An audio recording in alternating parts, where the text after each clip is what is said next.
Hi guys, in this video I will show you how to fix a Ubisoft service is currently unavailable error. Now in order to fix this issue, the first thing that you need to do is to simply hover over in the bottom left hand corner and you need to click on this search bar. Now in the search bar you will have to search for window update. Then you need to press enter. Once done, you will be redirected in your settings where you are going to see the window update section. Now over here you need to click on check for updates and then it will show you if there is any updates available or not. So if you found any update over here, then you will have to simply click on the update button, and after restarting your PC you will have to launch the Ubisoft software and check whether the problem is fixed or not.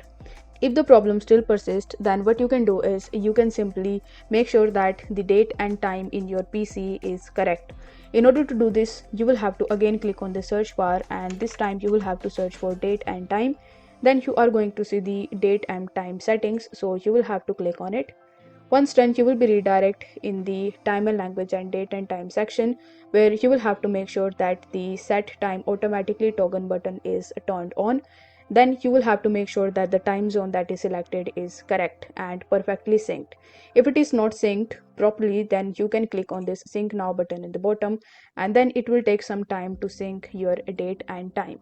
Now in the third step, what you can do is you can simply do the network reset. For that you will have to again click on the search bar, and this time you will have to search for network reset. Then you are going to see the network reset option, so you will have to click on this option and then you will be redirected on this page. Now over here you simply need to click on reset now button, and this way the network will be reset, and with the help of these three methods you will be able to easily fix this issue. So if the video was helpful, then don't forget to like the video and subscribe to the channel.